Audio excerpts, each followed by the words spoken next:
আজকের পাঠ শ্রীল হরিদাস ঠাকুরের মহিমা। অলৌকিক আচার তোমার কহিতে পাই ভয়, সেই কৃপা করিবা যাতে মোর রক্ষা হয়। আচার্য কহেন তুমি না করিহ ভয়, সেই আচরিব যেই শাস্ত্র মতো হয়। আপনার আর্যকলাপ অলৌকিক, আপনার সঙ্গে কথা বলতে আমার ভয় হয়। আপনি আমাকে কৃপা করুন যাতে সামাজিক আচরণ বিধি লঙ্ঘন করার হাত থেকে আমি রক্ষা পেতে পারি। শ্রী অদ্বৈত আচার্য উত্তর দিলেন, তুমি ভয় করো না, আমি শাস্ত্র সিদ্ধান্ত অনুসারেই আচরণ করব। তুমি খাইলে হয় কোটি ব্রাহ্মণ ভোজন, এত বলি শ্রাদ্ধপাত্র করাইলা ভোজন। জগত নিস্তার লাগি করেন চিন্তা, ন বৈষ্ণব জগৎ কেমনই হইবে মোচন। শ্রী অদ্বৈত আচার্য হরিদাস ঠাকুরকে বললেন, তুমি খেলে 1 কোটি ব্রাহ্মণকে ভোজন করানো হয়। এই বলে তিনি হরিদাস ঠাকুরকে তাঁর পিতৃপুরুষের শ্রাদ্ধ পাত্র ভোজন করালেন। বছর বা মাসের কোনো বিশেষ দিনে যে পিতৃপুরুষের উদ্দেশ্যে প্রসাদ নিবেদন করা হয় তাকে বলা হয় শ্রাদ্ধ। পিতৃপুরুষকে নিবেদন করার পর এই শ্রাদ্ধপাত্র সমাজে সর্বশ্রেষ্ঠ ব্রাহ্মণকে নিবেদন করা হয়। অন্য কোনো ব্রাহ্মণকে এই শ্রাদ্ধপাত্র নিবেদন না করে শ্রীল অদ্বৈত আচার্য প্রভু হরিদাস ঠাকুরকে তা নিবেদন করেছিলেন, কেননা তিনি জানতেন যে হরিদাস ঠাকুর ছিলেন সর্বশ্রেষ্ঠ ব্রাহ্মণের থেকেও মহৎ। শ্রীল অদ্বৈত আচার্য প্রভুর এই আচরণ থেকে বোঝা যায় যে শ্রীল হরিদাস ঠাকুর সর্বদাই চিন্ময় স্তরে অধিষ্ঠিত ছিলেন এবং তাই তিনি এই জড়জগতের স্বগুণে অধিষ্ঠিত শ্রেষ্ঠ ব্রাহ্মণদের থেকে উচ্চতর স্তরে অধিষ্ঠিত ছিলেন। যজ্ঞ অনুষ্ঠানে যোগ্যতা সম্পন্ন ব্রাহ্মণ একজন সাধারণ ব্রাহ্মণের থেকে শ্রেয়। এই প্রকার যজ্ঞ অনুষ্ঠানকারী ব্রাহ্মণদের থেকে সমস্ত বৈদিক শাস্ত্রে পারদর্শী ব্যক্তি শ্রেয়। এই প্রকার সর্ববেদান্তবিদ থেকে বিষ্ণু ভক্ত শ্রেয়। এই প্রকার বিষ্ণু ভক্ত পরায়ণ বৈষ্ণব থেকে ভগবানের সেবায় সর্বতভাবে যুক্ত ভক্ত শ্রেয়। ভক্তিরুষ্ট বিধা হেস্যা যস্মিন ম্লেচ্ছেহ পিবর্ততে, স বিপ্রেন্দ্র মুনিশ্রেষ্ঠ স জ্ঞানী স চ পণ্ডিত, তস্मै দেবং তত গ্রাহং স চ পূজ্য যথা হরি। নানা প্রকার ভগবত ভক্ত রয়েছেন এবং ম্লেচ্ছ বা যবনকুলে জন্মগ্রহণ করা সত্ত্বেও কেউ যদি ভগবত ভক্তির পন্থা অবলম্বন করে বৈষ্ণব হন, তাহলে বুঝতে হবে যে তিনি সর্বশ্রেষ্ঠ ব্রাহ্মণ, সর্বশ্রেষ্ঠ মুনি, জ্ঞানী এবং সর্বশ্রেষ্ঠ পণ্ডিত। দান তাকেই করা উচিত, কেননা তিনি পরমেশ্বর ভগবান শ্রীহরির মতোই পূজ্য। ন মেহ ভক্তশ্চ তুর্বেদী মদ্দপ্ত সপচ প্রিয়, তস্मै দেয়ং তত গ্রাহং স চ পূজ্য যথাহম। শ্রীকৃষ্ণ বলেছেন, ভগবত ভক্তিবিহীন ব্যক্তি যদি ব্রাহ্মণ কুলে জন্মগ্রহণ করে এবং সর্ববেদে পারদর্শীও হয়, তবুও সে আমার প্রিয় নয়। কিন্তু মাংসাহারী চণ্ডালও যদি আমার ভক্ত হয়, তাহলে সেই আমার প্রিয় হয়। সেই প্রকার নিষ্ঠাবান শুদ্ধ ভক্তকেই দান করা উচিত, কেননা সে আমারই মতো পূজ্য। জগত নিস্তার লাগি করেন চিন্তন, অবৈষ্ণব জগৎ কেমনে হইবে মোচন। শ্রী অদ্বৈত আচার্য প্রভু সর্বদা চিন্তা করতেন কিভাবে এই জগতের সমস্ত অধঃপতিত জীবের নিস্তার হবে, এই জগতের বিষ্ণু বিদ্বেষী মানুষেরা কিভাবে জড়জগতের বন্ধন থেকে মুক্ত হবে। শ্রী অদ্বৈত আচার্য বৈষ্ণব সম্প্রদায়ের আচার্যের দৃষ্টান্ত স্থাপন করেছেন। আচার্য সর্বদা অধঃপতিত জীবদের উদ্ধার করতে উদ্গ্রীব থাকেন। যে ব্যক্তি মঠ বা মন্দির প্রতিষ্ঠা করে ধর্মভীরু মানুষের কাছ থেকে দক্ষিণা সংগ্রহ করে জীবিকা নির্বাহ করে, তাকে কখনোই গোস্বামী বা আচার্য বলা যায় না। যিনি শাস্ত্র সিদ্ধান্তে পারদর্শী এবং পূর্বতন আচার্যদের পদাঙ্ক অনুসরণ করে ভগবত ভক্তির পন্থা সারা পৃথিবী জুড়ে প্রচার করেন, তাকে আচার্য বলা হয়। মন্দিরের অর্থ নিয়ে জীবিকা নির্বাহ করা আচার্যের কার্য নয়। শ্রীল ভক্তি সিদ্ধান্ত সরস্বতী ঠাকুর বলতেন যে কেউ যদি মন্দিরে ভগবানের বিগ্রহ দেখিয়ে জীবিকা নির্বাহ করে তাহলে সে আচার্য বা গোস্বামী নয়। তার পক্ষে ঝাড়ুদারের বৃত্তি গ্রহণ করা শ্রেয়, কেননা জীবিকা নির্বাহের জন্য সেই বৃত্তিটিও অধিকতর সম্মানজনক। কৃষ্ণে অবতারিতে অদ্বৈত প্রতিজ্ঞা করিলা, জল তুলসী দিয়া পূজা করিতে লাগিলা। হরিদাস করে গোঁফায় নাম সংকীর্তন, কৃষ্ণ অবতীর্ণ হইবেন এই তার মন। তেমনি শ্রীকৃষ্ণকে অবতরণের প্রতিজ্ঞা করে শ্রী অদ্বৈত আচার্য প্রভু গঙ্গা জল এবং তুলসী দিয়ে ভগবানের পূজা করতে লাগলেন। তেমনি হরিদাস ঠাকুর ভগবান অবতীর্ণ হবেন এই বিশ্বাস হৃদয়ে ধারণ করে গঙ্গার তীরে গুহায় বসে ভগবানের নাম কীর্তন করতে লাগলেন। দুইজনের ভক্তে চৈতন্য কইলা অবতার, নাম প্রেম প্রচারী কইলা জগত উদ্ধার। সেই দুই ভক্তির প্রভাবে শ্রীচৈতন্য মহাপ্রভু অবতীর্ণ হলেন এবং কৃষ্ণ নাম ও কৃষ্ণ প্রেম প্রচার করে সারা জগৎ উদ্ধার করলেন। আর অলৌকিক এক চরিত্র তাহার, যাহার শ্রবণে লোকে হয় চমৎকার। তর্ক না করিহ তর্কা গোচর তার, প্রীতি বিশ্বাস করিয়া শুনো করিয়া প্রতীতি। একদিন হরিদাস গোফাতে বসিয়া নাম সংকীর্তন করেন উচ্চ করিয়া। জ্যোৎস্নাবতী রাত্রি 10 দিক সুনির্মল, গঙ্গার লহরী জ্যোৎস্নায় করে ঝলমল। হরিদাস ঠাকুরের অলৌকিক চরিত্রের সম্বন্ধে আর একটি ঘটনা রয়েছে, যা শ্রবণ করার ফলে লোকে চমৎকৃত হয়। সেই ঘটনা শ্রবণ করে শুষ্ক যুক্তির ভিত্তিতে তর্ক করো না, কেননা সেই সমস্ত ঘটনা তর্কের অগোচর, তাই বিশ্বাস সহকারে তা শ্রবণ করো।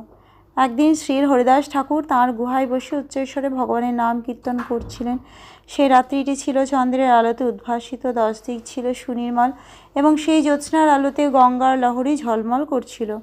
দ্বারে তুলসী লেপা পিণ্ডির উপর গোফার শোভা দেখি লোকের জোড়ায় অন্তর। গুহার দ্বারে সুন্দর করে গোময় দিয়ে লেপা পিণ্ডির উপর তুলসী দেবী বিরাজ করছিলেন এবং সেই গুহার সৌন্দর্য দর্শন করে সকলের অন্তর সম্পূর্ণরূপে পরিতৃপ্ত হয়েছিল।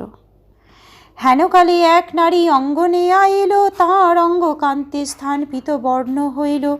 তার অঙ্গ গন্ধে 10 দিক আমোদিত, ভূষণ ধ্বনিতে কর্ণ হয় চমকিত। আসিয়া তুলসীরে সেই কইলা নমস্কার, তুলসী পরিক্রমা করে গেলা গোফাদার। জোর হাতে হরিদাসের বন্দিলা চরম, দ্বারে বসি কহে কিছু মধুর বচন। জগতের বন্ধু তুমি রূপগুণবান, তব সঙ্গ লাগি মোর এথাকে প্রয়াণ। মোরে অঙ্গীকার করো হইয়া সদয়, দিনে দয়া করে এই সাধু স্বভাব হয়। এত বলি নানা ভাব করো এ প্রকাশ, যাহার দর্শনে মুনির হয় ধৈর্য নাশ। নির্বিকার হরিদাস গম্ভীর আশয়, বলিতে লাগিলা তারে হইয়া সদয়। সংখ্যা নাম সংকীর্তন এই মহাযজ্ঞ মন্যে, তাহাতে দীক্ষিত আমি হই প্রতিদিনে। যাবৎ কীর্তন সমাপ্ত নহে, না করি অন্য কাম। কীর্তন সমাপ্ত হইলে হয় দীক্ষারও বিশ্রাম। দ্বারে বসি শুনো তুমি নাম সংকীর্তন, নাম সমাপ্ত হইলে করিম তব প্রীতি আচরণ। সেই সময় সেখানে এক অপূর্ব সুন্দর রমণী আবির্ভূত হলেন এবং তার অঙ্গকান্তিতে সেই স্থান সুবর্ণের বর্ণ ধারণ করল। তার অঙ্গের সৌরভে 10 দিক আমোদিত হয়েছিল এবং তার অঙ্গের ভূষণের ধ্বনিতে কর্ণ চমকিত হয়েছিল। সেখানে এসে তিনি তুলসীকে প্রণতি নিবেদন করে পরিক্রমা করলেন এবং তারপর গুহার দ্বারে গেলেন। যুক্ত করে তিনি শ্রী হরিদাস ঠাকুরের শ্রীপাদপদ্মের বর্ণনা করলেন এবং তারপর দ্বারে বসে মধুর স্বরে হরিদাস ঠাকুরকে বললেন, আপনি সমস্ত জগতের বন্ধু, আপনি অত্যন্ত রূপবান এবং গুণবান, তাই আপনার সঙ্গ লাভ করার জন্য আমি এখানে এসেছি। দয়া করে আপনি আমাকে অঙ্গীকার করুন। দীন ব্যক্তিকে দয়া করাই সাধুর স্বভাব।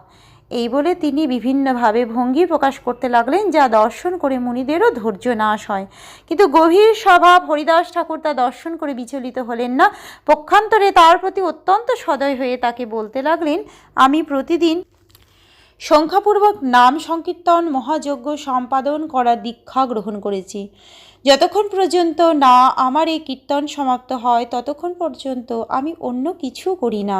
কীর্তন সমাপ্ত হলেই যখন আমার দীক্ষার সমাপ্তি হয় তখন আমি অন্য কাজ সম্পাদন করতে পারি। ততক্ষণ পর্যন্ত আপনি দ্বারে বসে ভগবানের দিব্য নাম কীর্তন শ্রবণ করুন। তারপর নাম সমাপ্ত হলে আমি আপনার মনোবাসনা পূর্ণ করব। এত বলি করেন তেহ নাম সংকীর্তন, সেই নারী বসি করে শ্রীনাম শ্রবণ। কীর্তন করিতে আসি প্রাতঃকাল হইল, প্রাতঃকাল দেখি নারী উঠিয়া চলিল। এই মতো 3 দিন করে আগমন, নানা ভাব দেখায় যাতে ব্রহ্মার হরে মন। কৃষ্ণে নামাবিষ্ট মনা সদা হরিদাস, অরণ্যে রহিদিদিত হইল স্ত্রী ভাব প্রকাশ। 3য় দিবসের রাত্রি শেষ যবে হইল, ঠাকুরের স্থানে নারী কহিতে লাগিল, 3 দিন বঞ্চিলা আমি করি আশ্বাসন, রাত্রি দিনে নহে তোমার নাম সমাপন। হরিদাস ঠাকুর কহেন, আমি কি করিম, নিয়ম করিয়াছি তাহা কেমনে ছাড়িম। তবে নারী কহে, তারে করি নমস্কার, আমি মায়া করিতে আইলাম পরীক্ষা তোমার। এই বলে হরিদাস ঠাকুর ভগবানের দিব্য নাম কীর্তন করতে লাগলেন এবং সেই রমণীটি সেখানে বসে ভগবানের দিব্য নাম শুনতে লাগলেন। এইভাবে হরিদাস ঠাকুর সারা রাত ধরে কীর্তন করলেন এবং অবশেষে রাত্রি শেষে প্রভাত হলো। তখন রাত্রে ভোর হয়েছে দেখে সেই রমণী সেখান থেকে উঠে চলে গেলেন। এইভাবে সেই রমণী 3 দিন ধরে হরিদাস ঠাকুরের কাছে এলেন এবং সমস্ত ভাবভঙ্গি প্রদর্শন করলেন যাতে ব্রহ্মারও চিত্ত বিমোহিত হয়। হরিদাস ঠাকুর সর্বদা কৃষ্ণ চিন্তায় এবং কৃষ্ণ নাম কীর্তনে মগ্ন ছিলেন। তাই সেই রমণী যে স্ত্রীভাব প্রকাশ করে তাকে আকৃষ্ট করার চেষ্টা করেছিলেন তা অরণ্যে রোদনের মতো ব্যর্থ হয়েছিল।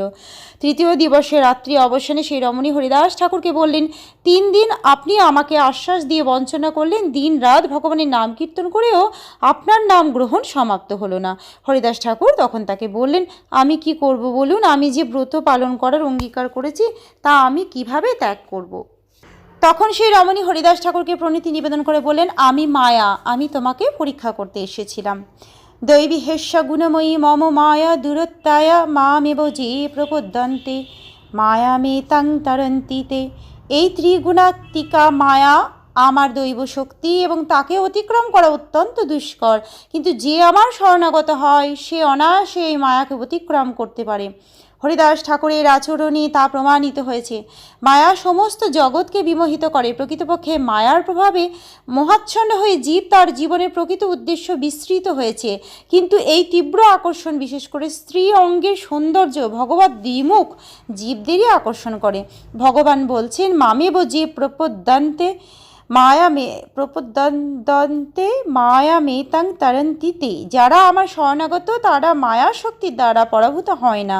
মায়াদেবী স্বয়ং হরিদাস ঠাকুরকে পরীক্ষা করতে এসেছিলেন, কিন্তু তার কাছে তাকে পরাজয় স্বীকার করতে হয়েছিল, কেননা তাকে তিনি মোহিত করতে পারেননি। তা কিভাবে সম্ভব?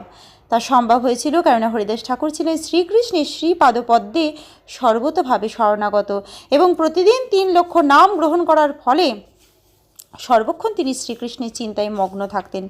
ব্রহ্মাদি জীব আমি সবারে মহিল, একেলা তোমারে আমি মোহিতে নারিল। পূর্বে আমি ব্রহ্মাদি সমস্ত জীবকে মোহিত করেছি, কেবল তোমাকে আমি মোহিত করতে পারলাম না। ব্রহ্মা থেকে শুরু করে নগণ্য পিপীলিকা পর্যন্ত সকলেই পরমেশ্বর ভগবানের মায়া শক্তির দ্বারা আচ্ছন্ন। দেবতা, মানুষ, পশু, পক্ষী, বৃক্ষলতা সকলেই যৌন বাসনার দ্বারা আকৃষ্ট। সেইটি মায়ার মোহময়ী প্রভাব। স্ত্রী পুরুষ সকলেই মনে করে যে তারা জড়া প্রকৃতির ভোক্তা। এইভাবে সকলেই জড়জাগতিক কার্যকলাপে যুক্ত হয়ে মায়ার বন্ধনে আবদ্ধ। কিন্তু হরিদাস ঠাকুর যেহেতু সর্বক্ষণ পরমেশ্বর ভগবানের চিন্তায় মগ্ন ছিলেন এবং ভগবানের ইন্দ্রিয় তৃপ্তি সাধনে সর্বদা উদ্গ্রীব ছিলেন, তাই মায়া তাকে প্রভাবিত করতে পারেনি। ভগবত ভক্তির অলৌকিক প্রভাবের এটি ব্যবহারিক দৃষ্টান্ত। সম্পূর্ণভাবে ভগবানের সেবায় যুক্ত থাকার ফলে মায়াকে উপভোগ করার প্রলোভনে তিনি প্রলোভিত হননি।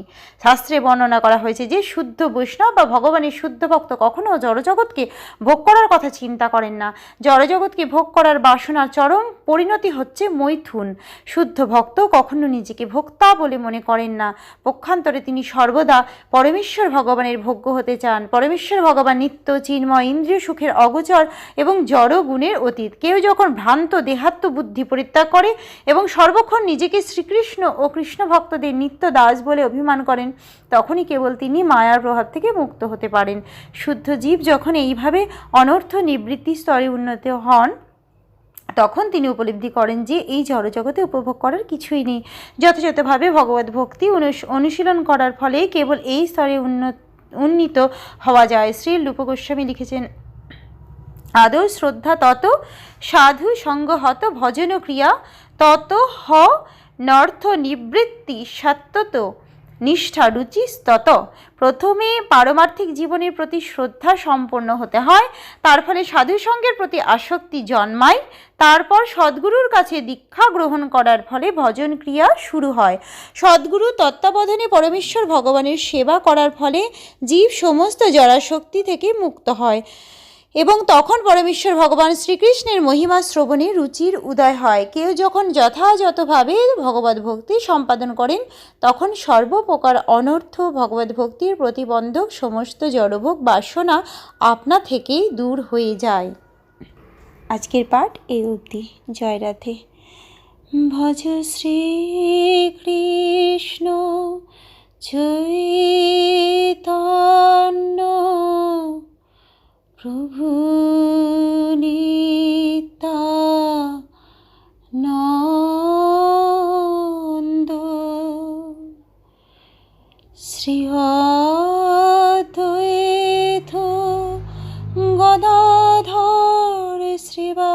সাদি গৌর ভক্ত বৃন্দ। হরে কৃষ্ণ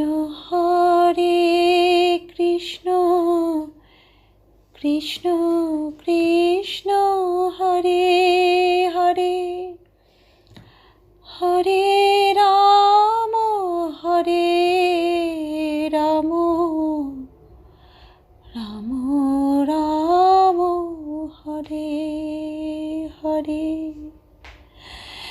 জয় রাধে জয় রাধে, জয় রাধে জয় রাধে, জয় রাধে।